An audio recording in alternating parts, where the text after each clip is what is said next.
तो स्टूडेंट्स आज हम स्टार्ट करते हैं क्लासेस का फर्स्ट ट्यूटोरियल। सो इस ट्यूटोरियल में बेसिकली हम क्या क्या चीज़ें सीखेंगे। इस ट्यूटोरियल में हम सबसे पहले एक स्लोप स्टेबिलिटी के प्रॉब्लम को हम ये चेक करेंगे कि हमारा स्लोप जो है वो स्टेबल है या नहीं है। ओके, सो ये हमारे पास एक प्रॉब्लम गिवन है। Slope geometry and soil properties हमको प्रोवाइडेड है। सो ये एक 2 डायमेंशनल स्लोप है जिसको हमको स्टडी करना है कि ये स्लोप स्टेबल है या नहीं। So this is a problem which comes under a geotechnical investigation.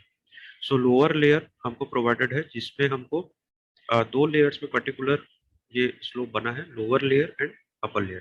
मतलब lower layer में दूसरी soil यूज की गई है और upper layer में दूसरी soil। So in the lower layer the your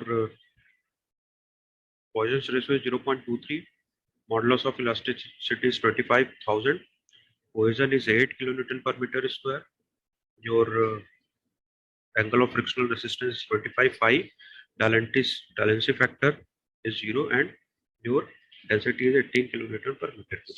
similarly upper layer के लिए भी हमारे पास सभी इंफॉर्मेशन गिवन है। तो अब जब भी कभी हमारे पास ऐसी प्रॉब्लम आती है तो सबसे पहले हमको क्या करना है, इस स्लोप के कोऑर्डिनेट्स को फाइंड आउट करना है।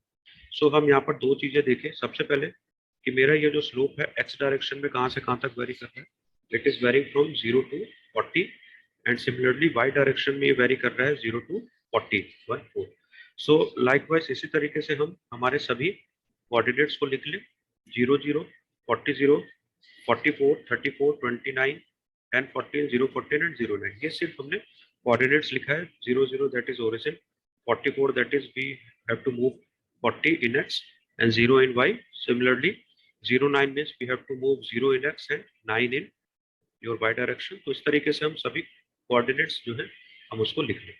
अब कोऑर्डिनेट्स लिखने के बाद फिर हम क्या करेंगे, after writing the coordinates we will go to classes and we will enter open our classes to the C version 20। So classes open करने के बाद सबसे पहले हमको स्टार्ट अ न्यू प्रोजेक्ट पे क्लिक करना है और स्टार्ट अ न्यू प्रोजेक्ट का हमको टाइटल देना है। सपोज मैं इसका टाइटल दे रहा हूँ मेरी स्लोप ट्यूटोरियल, है ना।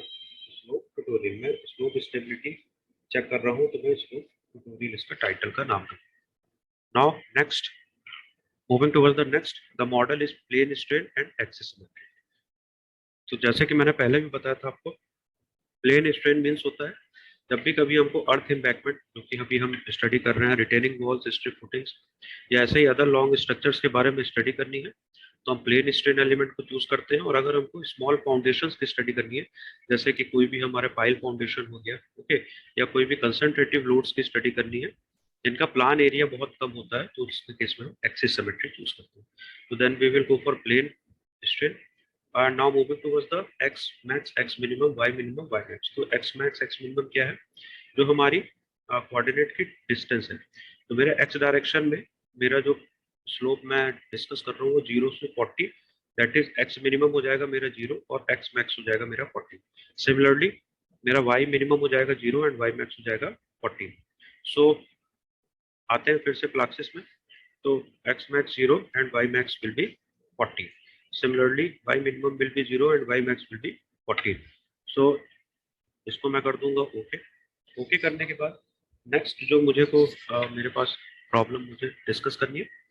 सबसे पहले मुझे इस जो मेरे पास सामने स्लोप है, जो ये 2 लेयर का स्लोप है मेरे सामने, this we have to model this, है ना। हमको सबसे पहले इसको मॉडल करना है। इसको मॉडल करने के लिए हमारे पास यहाँ पर डिफरेंट डिफरेंट सेगमेंट्स होते हैं क्लासेस में। उसमें हमको सेकंड सेगमेंट में जाना है, स्ट्रक्चर्स में।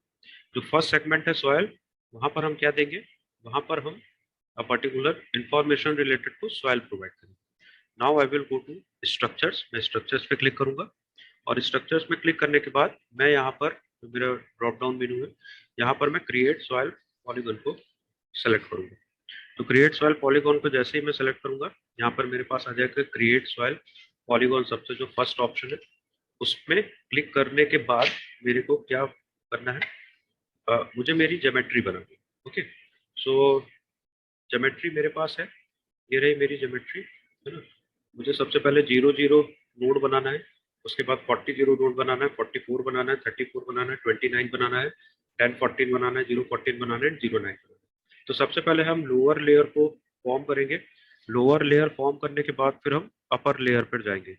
तो जो हमारी लोअर लेयर है, लोअर लेयर को फॉर्म करें तो लोअर लेयर के लिए हम पहले ये पूरे कोऑर्डिनेट सिस्टम को जनरेट करें। तो पहला है मेरे पास 0 0, सेकंड है मेरे पास 40 0।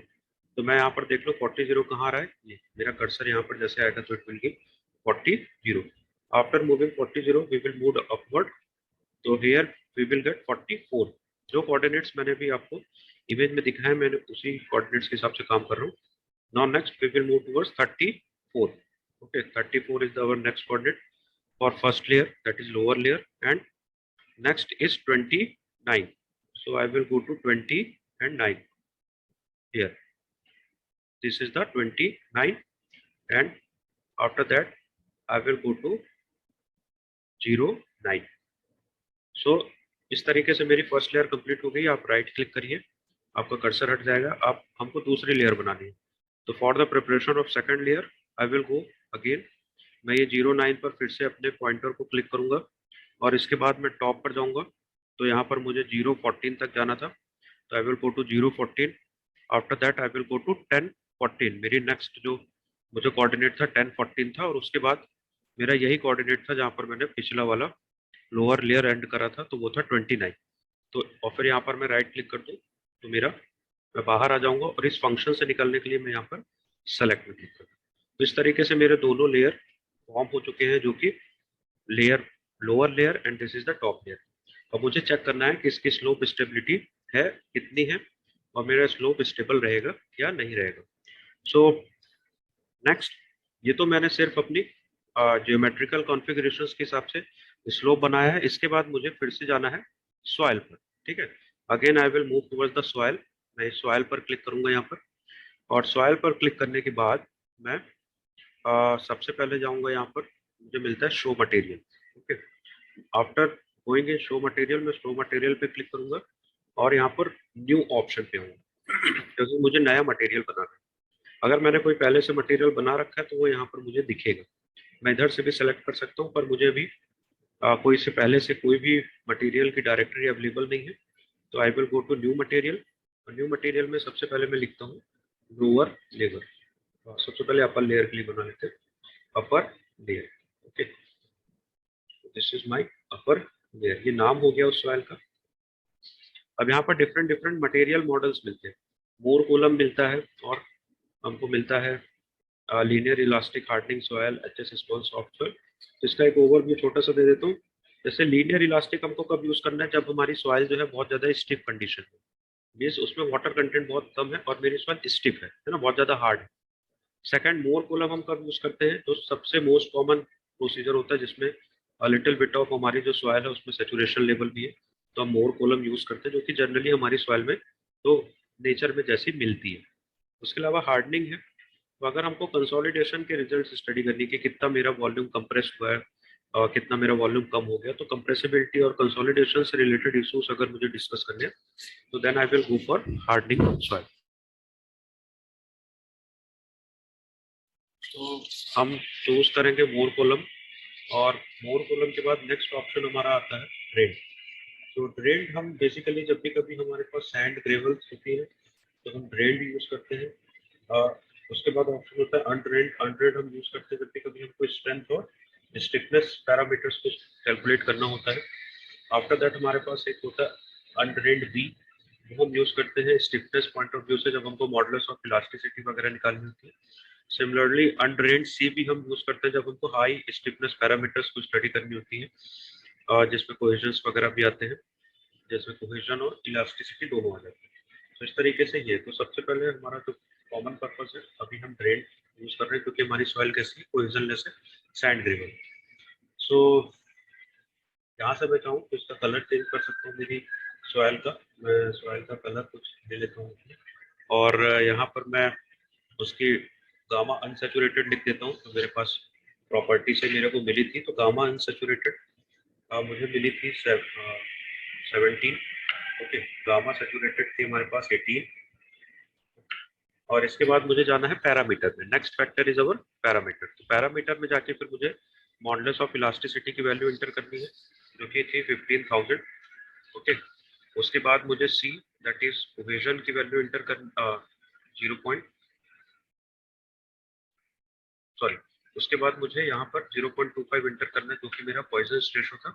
उसके बाद मुझे कोहेजन पे जाना है और मुझे वैल्यू इंटर करनी है 4. ओके, उसके बाद मेरे पास जो पाई था, जो कि एंगल ऑफ फ्रिक्शनल रेजिस्टेंस था, वो गिवन था 20.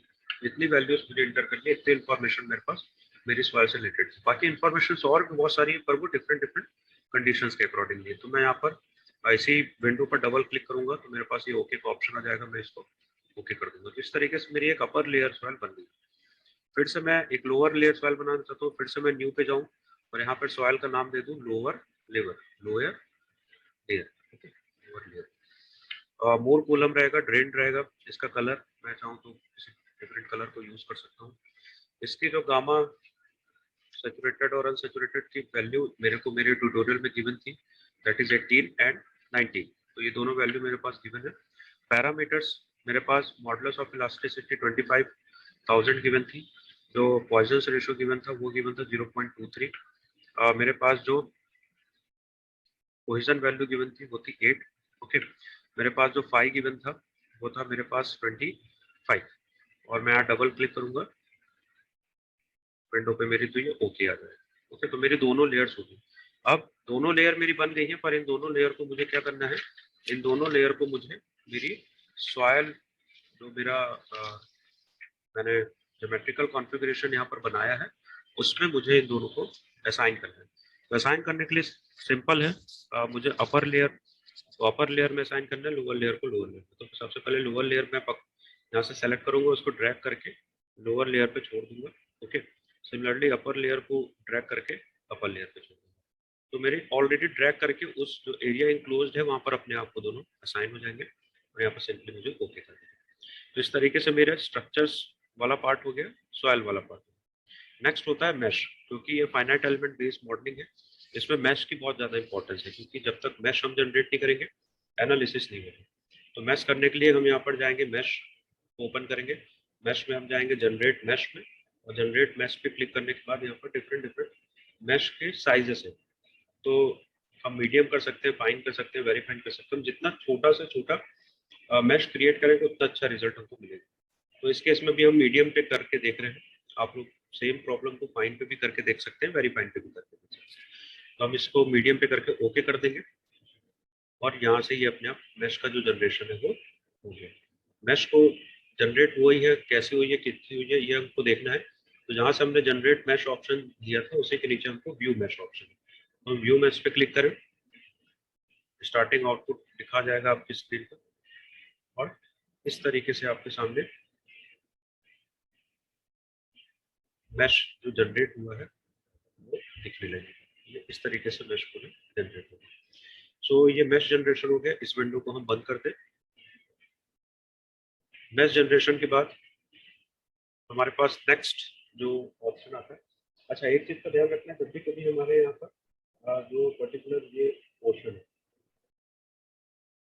ये वाला जो मेरा पोर्शन है यहाँ पर टॉप में, अगर मैं टॉप में देखूँ तो जब भी कभी मेरे फ्लक्सेस में यहाँ पर स्टार बनाने लगे तो इसका मतलब है कि मुझे मेरा जो प्रोग्राम है वो एक बार सेव कर लेना चाहिए। ओके, वैसे भी हम प्रोग्राम सेव करते हैं जब भी कोई काम करते हैं। प्रोग्राम सेव करने के लिए आप जाइए यहाँ पर सेव, और बस आपको फोल्डर पूछ लेगा कहाँ पर सेव करना है, तो आपने उसको बस नाम देके और सेव कर देना है, तो वो सेव हो जाएगा। अब मैश जनरेशन के बाद फ्लो कंडीशंस कुछ भी नहीं थी, क्योंकि वाटर टेबल या ग्राउंड वाटर टेबल से रिलेटेड हमारे पास कोई इनपुट नहीं था। ठीक है, रेन इन्फिल्ट्रेशन का प्रॉब्लम है वो मैं सेकंड ट्यूटोरियल में बताऊंगा, पर अभी इस केस में मेरे पास फ्लो कंडीशन से रिलेटेड कोई भी इनपुट नहीं है, इसलिए मैं ये फ्लो कंडीशन वाले ऑप्शन को यहाँ पर छोड़ रहा हूँ।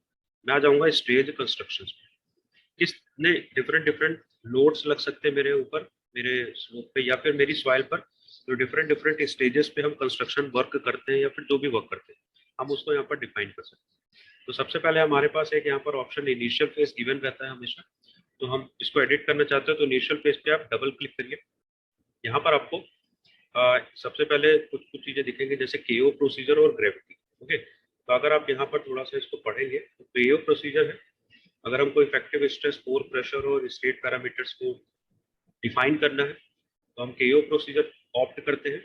या अगर हमको सिर्फ जो सेल्फ लोड है, सॉइल का सेल्फ लोड है, उसके बेस पे हमको सिर्फ स्टडी करना है तो हम ग्रेविटी लोडिंग करते हैं। तो इस केस में हमारे पास कोई ऐसा अलग सा लोड नहीं है, जो लोड है सॉइल का सेल्फ वेट है, इसलिए हम इसको ग्रेविटी लोड सेलेक्ट करें और जस्ट हम इसको ओके कर दें। ओके, तो ये हमारा एक हो गया, जो कि हो गया स्टेज ग्रेविटी। अब इसके बाद क्या करना है, हमारी ये दोनों जो लेयर्स है उसको भी असाइन करना पड़ेगा, ये ग्रेविटी लोड कहाँ कहाँ लग रहा है। तो हम सबसे पहले मेरी बॉटम लेयर पर हम कहीं पर भी क्लिक करें और राइट क्लिक करें, और राइट क्लिक करने के बाद यहाँ पर एक्टिवेट का ऑप्शन आएगा। जब तक हम एक्टिवेट नहीं करेंगे तो जो हमने ग्रेविटी लोडिंग असाइन करी है वो ग्रेविटी लोडिंग नहीं लगेगी मेरे मॉडल। एक्टिवेट करो। ओके, सिमिलरली ऊपर वाले पोर्शन पे जाऊँ, अपर लेयर पे जाऊँ, राइट क्लिक करूँ और एक्टिवेट करूँ। इस तरीके से मेरे दोनों ही लेयर्स पे जो ग्रेविटी लोडिंग है वो लगती है। सेकंड, मुझे डिफॉर्मेशन फैक्टर्स को पढ़ना है कि कितना डिफॉर्मेशन होगा मेरी सॉइल में जब स्लोप फेलियर होगा, या इस ग्रेविटी लोडिंग के कारण कितना स्लोप में चेंज आ रहा है, या मेरे क्या क्या डिफॉर्मेशन होंगे। तो उनको स्टडी करने के लिए मैं फिर से यहाँ पर ऑप्शन मिलेगा आपको राइट लेफ्ट कॉर्नर पे ऐड फेस। तो मैं यहाँ पर ऐड फेस पे क्लिक करूँ, और ऐड फेस पे क्लिक करने के बाद मैं यहाँ पर फेज 1 आएगा लिखा हुआ। फेज 1 में फिर आप डबल क्लिक करिए, और डबल क्लिक करने के बाद यहाँ पर इसका नाम दे दीजिए डिफॉर्मेशन, क्योंकि इसमें हम डिफॉर्मेशंस के फंक्शंस को डिफाइन कर रहे हैं ताकि हम उनको अपने रिजल्ट्स में पढ़ सकें। डिफॉर्मेशंस हो गए, यहाँ पर आपको कुछ नहीं करना है, सिर्फ ओके करना है, क्योंकि डिफॉर्मेशंस प्लास्टिक होगा, क्योंकि सॉइल में कोई भी डिफॉर्मेशन एक बार हो जाए तो कभी वापस अपने स्टेज में आता नहीं है, तो वो हमेशा प्लास्टिक होगा। तो हम प्लास्टिक लेके और इसको ओके कर दें। तो ये हमारा दूसरा भी फेस हो गया। थर्ड फेस होता है जो कि हमारे स्लोप स्टेबिलिटी को डिफाइन करने के लिए होता है, वो होता है factor of safety. Slope stability में हमेशा जो शियर फोर्स और शियर स्ट्रेस के रेशियो को हम देखते हैं, वो रेशियो 1 और 1.2 है। तो मैं ये कहता हूँ अगर 1.2 से कम है तो मेरा स्लोप फेल हो रहा है।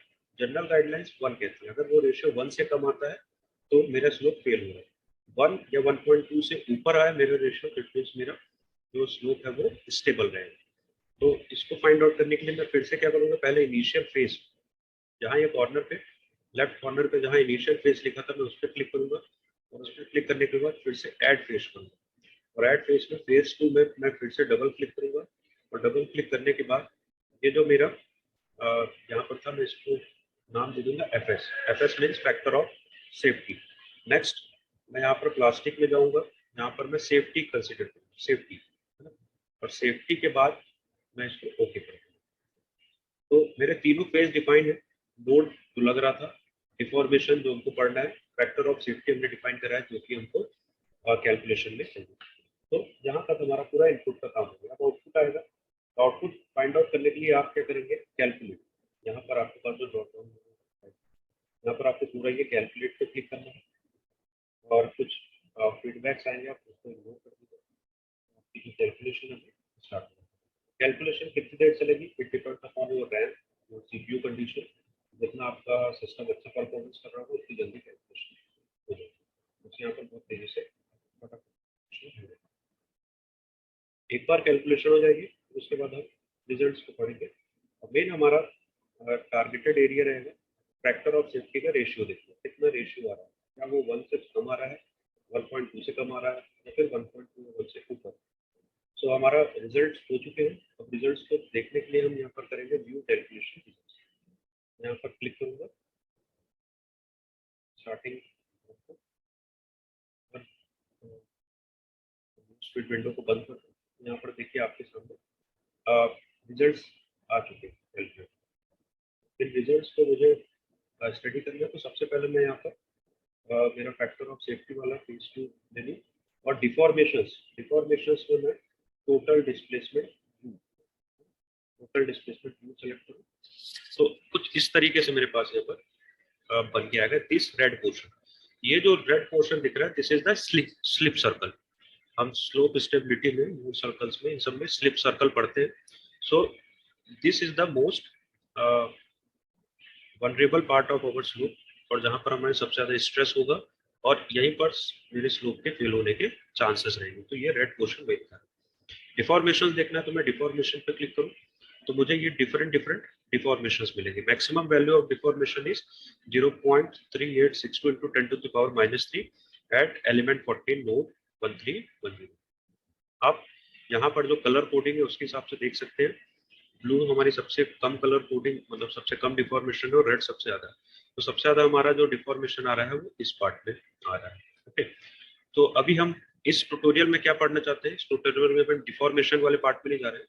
इस ट्यूटोरियल में हम क्या देखना चाहते हैं? हम देखना चाहते हैं हमारे फैक्टर ऑफ सेफ्टी में क्या मेरा ये जो स्लोप है वो पास हो रहा है या फेल हो रहा है। तो उसके लिए मैं मेरे टूल बार पे जाऊंगा। टूल बार पे ज्योमेट्री, ज्योमेट्री के नीचे मुझे लिखा हुआ आपको मिलेगा कर्व्स मैनेजर। तो मैं जैसे ही ये कर्व मैनेजर पे क्लिक करूंगा, मुझे यहाँ कर्व मैनेजर में न्यू पे जाना है। न्यू पे जाने के बाद मुझे वाई एक्सिस पे मल्टीप्लायर में ये MSF, दैट इज मुझे फैक्टर ऑफ सेफ्टी के बारे में स्टडी करनी है, तो मैं MSF पे जाऊंगा और मैं इसको ओके कर दूंगा। तो मेरे पास एक ग्राफ बन के आ जाएगा जिसमें फैक्टर ऑफ सेफ्टी प्रोवाइडेड है। तो मेरी जो देखो यहाँ पर जो मैक्सिमम जो मुझे वैल्यू मिल रही है फैक्टर ऑफ सेफ्टी के लिए वो 1.30 से ऊपर मिल रही है, ठीक है, मेरे ग्राफ में। सो वहां पर मैं अगर रखूँ तो 1.4 लिखा है।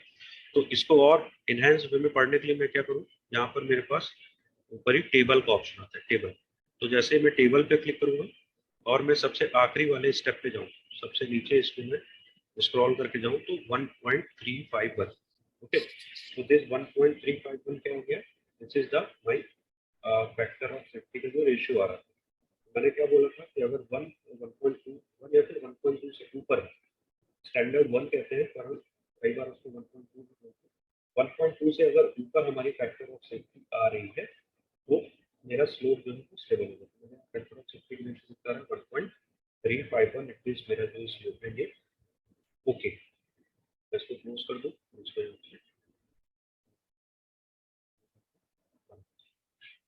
तो जो मैंने रिजल्ट देखे, जो भी मैंने यहाँ से रिजल्ट्स निकाले थे, उसमें से मुझे क्या पता चला? उसमें से मुझे एक ही चीज पता चली कि यहाँ पर जो भी मेरा स्लोप बन रहा है उसकी जो फैक्टर ऑफ सेफ्टी है वो 1.2 से ज़्यादा है। इट मीन मेरा स्लोप जो है वो स्टेबल है।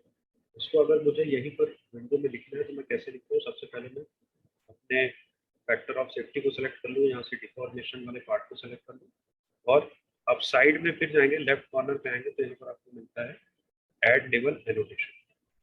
ऐड लेवल एनोटेशन आप सेलेक्ट करके स्क्रीन पे डबल क्लिक करिए। तो न्यू एनोटेशन आप क्या लिखना चाहते हैं? FS, FS equals to 1.3।